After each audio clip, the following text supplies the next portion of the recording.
Hi guys, it's Ruby and here is the widely requested Donkerweb English translated summary podcast video thing. Donkerweb, to my core, I believe that it is one of the most interesting, exciting books I have ever read, but it is so hard to discuss with people and my peers because no one really understands what's happening. So my goal is to try and explain this to you as well as I can, and this isn't verbatim the book. I will not be reading that whole book again. However, I will be giving you pretty decently in-depth summaries and important topics and notes that could potentially come up in your final exams. So Donkerweb is essentially a prequel to the book Onderwereld, and in that book, Greg Owen meets Xander Gerke, aka Ackert, and Xander basically teaches Greg all he needs to know about kubecracking, cyber hacking, and introduces him to the dark web.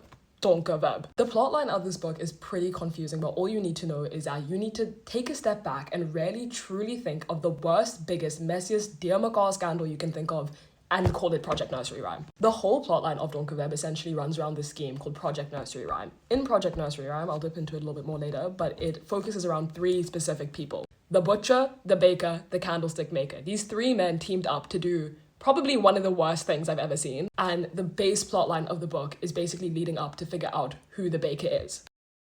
So one day, three men decided they were going to come together and make a virally manipulated flu injection, right? Now, you would be thinking, Ruby, why on earth would someone want to do that? Well, they would have made money off of selling the cure for the vaccine. Essentially, what this vaccine would have done, it was deadly. I mean, like, in Afrikaans, that would be 'n virale gemanipuleerde griepenspuiting wat mense doorgemaak het. So this vaccine would have knocked people out. And I cannot emphasize enough how much flippin' money they would have made off of this cure. So a little bit of context to the butcher, the baker, the candlestick maker. The butcher, Doc Alec Pienaar, was the school principal and also the owner of Ultramed Plus. The baker, we don't know who that is. And the candlestick maker was Greg's father, Chris Owen, who was basically the owner of Turret Media. There's not much claim to fame there. Turret Media is basically just a online newspaper article. And that is what Chris Owen owned. However, this plan failed dismally. Where are they now? Doc Alec Pienaar alongside Chris Owen are currently in jail. They were both found guilty of murder and terrorism and got sent to imprisonment at Kagosi Mampuru prison. So in my notes, it's marked as Kagosi Mampuru the second, two? I don't know. But that begs the question, where is the baker? So that now leads us to the prologue. So this is a bit of backstory back to when Xander was around like 12 years old, okay? We're focused on Xander Gerke. So when you look at the notes for the prologue, there are two key items that I bring up. One was a yellow envelope and the second one was a 9mm pistol, a 9mm pistol. Yeah. The reason I bring this up is just to kind of touch base on a little bit of the throwback where Rechter Gerke, Xander's father, wanted to unalive himself. And he doesn't end up doing it, but the thing he was going to do that with was the 9mm pistol. However, shortly after this, two men came in to see Rechter Gerke, so Rechter means judge, and these two men were sent by none other than Doc Pienaar. So in the prologue, it's not entirely clear what these men do to him, but it is made very aware that their intention was not very good. However, Xander has this flashback because in the midst of these two men coming in to kind of like take out his dad, Xander's dad, Rechter Gerke, told Xander to go hide. So in Afrikaans, 9mm pistool wat Xander se pa wou gebruik om selfmoord te pleeg. Selfmoord is suicide. Maar hy doen dit nie. He doesn't do it. And then twee mans kom om die regter te sien. Two men come to see the judge, the regter. And then wat wou hulle doen? Hulle kon moord ontvoer of vermoor. What did they want to do? They could have kidnapped or murdered him. Wat moes Xander doen? What must Xander do? Hy moes weggekruip. He must hide. And I mean, honestly, I would hide too. If two people came in to kill my dad, hiding's a pretty good option. Well, for a 12-year-old boy at least. Now we finally get to tap into chapter 1. Hoofstuk 1.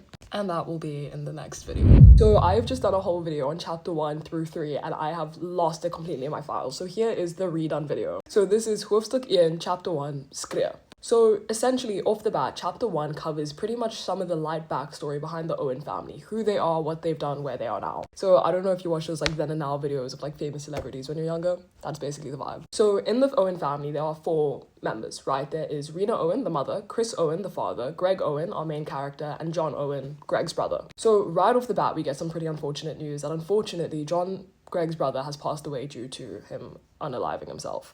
And unfortunately, the way in which he died was from pills. So it will say selfmoord van pillen, suicide from pills. And in this chapter, basically shows the embarkment of Greg's journey going to Stellenbosch University in Cape Town.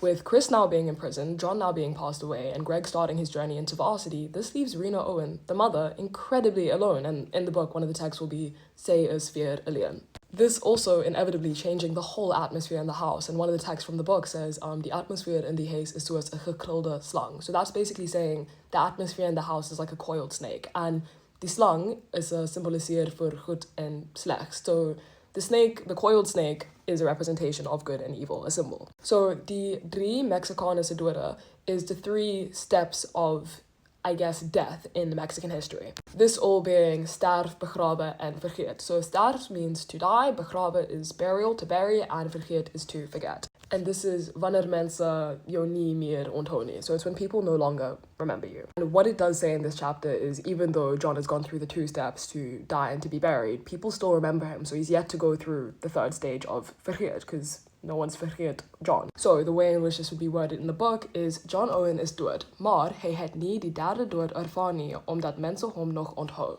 So he is dead, but people still remember him. I think such a cute fact we learn about John in the book is that he loved like adrenaline sport, like he loved adrenaline filling, like rushing, exciting activities. And in this chapter, we get introduced to some of his favorite sports. So the first one would be witwater rafting, which is whitewater rafting, rechtsprongen, which is bungee jumping, and ritsklom, which is rock climbing. So in memory of John, another very unfortunate thing we have to tackle in this chapter is the titel van die Hoofstuk, the title of the chapter, which is Skreeu. So upon the mother, Rena Owen, losing her late son, John Owen, one of the things she does to comprehend her grief a little bit better is she'll go into John's empty bedroom and she will scream. I think this is absolutely heartbreaking, but that is how she goes about it. Now, chapter 2, Hoofstuk 2, Vertrek. So in that title alone, Vertrek is basically just saying John's editing the video and I saw I accidentally said John. This is Greg's physical embarkment. This is not John's physical embarkment. This is Greg's physical embarkment to Stellenbosch University. Physical embarkment, his actual journey into driving to Stellenbosch.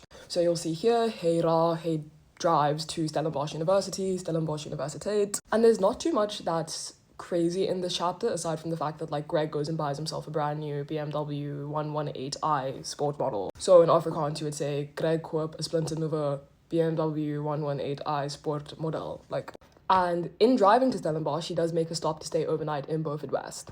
So now we have Greg driving his brand new BMW sports model through into Beaufort West for a stop overnight, and he has a bit of a flashback moment to when Xander, Eckert, betrayed him in the last book. So this betrayal was so deep because essentially what Xander had done is he had made this whole social engineering revenge plot to kind of avenge the death of his father, Rechter Gericke. Because if you remember from the prologue, the people that had Rechter Gericke killed was Doc Pienaar, the butcher. And because Doc Pienaar was in cahoots with the baker and the candlestick maker, Chris Owen, he wanted to avenge his father's death. Unfortunately, because the candlestick maker is Chris Owen, it led to Greg's whole family falling apart and Chris Owen going to prison. This prison being Kagosi Mampuru prison. Another part of this flashback was Greg remembered a lady in the courtroom that was wearing all black with dark-brimmed glasses. So it was a vrou in hof met zwart klere en donker rambril. So a woman in court dressed in black with dark-rimmed glasses. And upon driving through Beaufort West, he sees 2 girls basically asking for sex in exchange of money. And I think the more literal Afrikaans term for that would be prostitute, like prostituta. But in this, he basically says that the dark web of poverty is the entrance of Beaufort West. So this would roughly be translated into the Donkerweb van armoede by ingang van Beaufort West. So now being in Beaufort West, he sees a lot of these ladies, prostitutes, and young children lingering around, these evidently elder men creating such a harsh image of poverty and what he sees as poverty. But again, Greg is running on very little sleep. He's been driving for 9 hours, so he's decided to check into a bed and breakfast in Beaufort West, a B&B. A small thing I forgot to mention is that Greg was originally in Sandhurst in Joburg before he left. Now, before he left, there was a poster painting type of situation by Conrad Boats on John's wall, which Greg decided to take with him before he left to Stellies, kind of as a memento to remember his brother by, a sentiment. We are also briefly introduced to Greg's friend Plunk, because Plunk used to bully him and tease him about going to Stellenbosch. Quick rough summary of chapter 2. He buys his new car. He koops his splinternuwe BMW 118i sport model. Then he drives through into Stellenbosch University, but he stops in Beaufort West. In Beaufort West, he sees the 2 girls asking for money for sex, and to that he calls Beaufort West the dark web of poverty. Upon driving through Beaufort West, he has his flashback, die terugflits. Terugflits equals flashback of Xander's verraad, betrayal, you feel. And in this terugflits flashback, he thinks of Project Nursery Rhyme, the virale gemanipuleerde griepenspetings, the viral manipulated flu injections. He thinks of the butcher, the baker, the candlestick maker, and how much money they would have made off of it. He thinks back to when he met TJ Lawson, the founder of Lawson College. He thinks back to the woman dressed in the black with the dark rimmed glasses, and that is chapter 2 done. Chapter 3, Hoofstuk 3, Welcome to Mikeyland. Greg wakes up in the B&B in Buford Bears, very eager to start his journey. Unfortunately though, Greg has now been recognized by a lady at the B&B, a very talkative lady who has now recognized him from his father's scandal and has started probing and interrogating and just asking way too many questions. So understandably, he gets pretty upset about it and storms out of the B&B. Greg hops into his brand new shiny car. So Greg has now decided to re-embark his journey where he starts driving through Lanksberg, Mikey'sfontein and the Hex River Mountains, finally reaching Stellenbosch University. This part does get quite descriptive. He explains that the university is surrounded by mountains, the Universiteiten omring deur berge, there are green trees, groen bome, and there is verschillende koshuise, like different residences. So then Greg heads up to his newly rented apartment in Van Riebeeck Street. Van Riebeeck Street is just like a hot spot for like guest houses and stuff. We are then introduced to 3 new characters. Chloe Adams, very important her surname, because the one year they asked what is Chloe's surname and few people didn't know, so Chloe Adams. And Chloe Adams' 2 friends, twee vriendinnen, Liz Marie and Kiana. Also, right off the bat, Chloe takes a very strong interest in Greg and kind of like offers to be his girlfriend in a way, and somewhere in chapter 4 it does mention that Greg's getting like progressively more irritated with her because she keeps on bothering him. Now, a fun fact about Chloe is that she is a Kunststudent, so she is an art student. Chloe then furthers her flirt by inviting him to Vensters. Now, Vensters is essentially one of Stellenbosch's more traditional outside big street festivals, so it's a groot buite partytjie. And she says to Greg, you should come to one of the Vensters practices. This can be translated into sy nooi hom om vir Vensters te oefen. So yeah.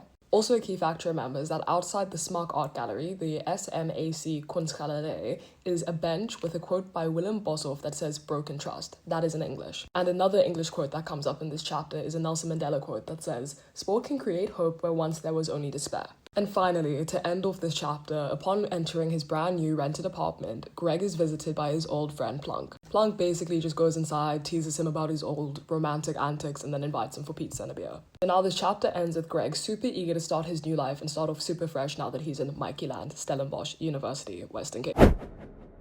Hoofstuk 4, Liewe op Universiteiten, Life of University. This chapter is essentially just covering Greg's adaptation to university, trying to escape his incredibly troubled past. So he gets his new university books from the Van Skyke bookstore, he is with Plunk all the time, he's taking part in new orientations, joining new clubs, he is frequently in the Nielsie, Stellenbosch Student Lifestyle Center, for lack of better words, like a thriving student hub. And as I mentioned in the previous chapter, this is where Chloe invites him to go to Vensters practice. Initially, he wasn't super on board with this idea, not very over the moon, thrilled, happy, but eventually he does cave and decides he's going to help paint backdrops, help participate in dance practices, just doing the works. So now he's kind of blending in with the students, making a couple friends, having like conversation here and there, but then he sees this very mysterious woman who's very much putting a name to a face of his past, if that makes sense. This mysterious lady has now piqued his anxiety to like an all-time high of his old past and old, story just coming to limelight in this place of supposed new beginnings. That, on top of all of the lights and the music and the dancing, just makes him incredibly overwhelmed. And almost like feeling this inability to go on stage, which creates this weird contrast or juxtaposition of his like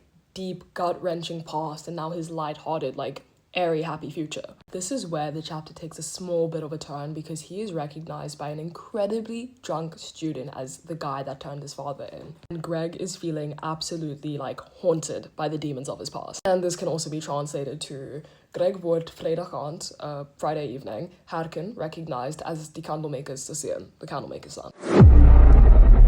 Hoofstuk 5, the last chapter that I'm going to cover in this video, chapter 5. Greg's begins his studies, and that is sports science, right? So Greg's now started his studies for sports science, but in this he's also covering a lot of sociology, physiology, psychology, and he's somewhat struggling to balance his academic life with his personal life, struggling to find balance in the two. I'd say he's like pretty overwhelmed by the workload that he's now kind of realizing that he has. However, there's then little Plunk in the back with his happy-go-lucky, cheery approach to life, and he expresses to Greg that he's found a new love interest and he is in love, and this girl's name is Lisa. Lisa Schutte. Greg begint met zijn studies. Hij houdt andere studenten op een afstand. So he's begun his studies and he's keeping other students at a distance. And then another translation would be Planck say hij had a Macy ontmoet. He met a girl, Lisa. However, this is where things go a little bit worse for Greg. Planck's girlfriend, Lisa, her father, Dirk, Dirk Schutter, he was an old police officer. He was a old politie man. Dirk, Lisa's father, has gone and recognized Greg from his father's case. This reigniting Greg's biggest fear in Stellenbosch with his past coming back to life. So Lisa's dad looks at Lisa and goes, you can never see this boy again. If it's Planck, if it's Greg, I don't care, just no. Basically like, hey, varsku. He basically warns Lisa, like, this boy is trouble, you can't see Planck anymore, like, it's over, it's done, it's shy. So Lisa's pa, Dirk, herken Greg and say, hij moet wegblijven van Lisa. So he recognizes Greg and says, absolutely not, you're not coming near my little girl. Pretty bad. As Greg is walking away, doing whatever he needs to do, he walks past the Willem Boshoff bench that says broken trust again and thinks back to, like, Xander's verraad. Like, he thinks back to Xander's betrayal. And that is chapter 5 and the prologue and everything in between finished. I hope this was really helpful. I'm gonna get cracking on chapters 6 through 10.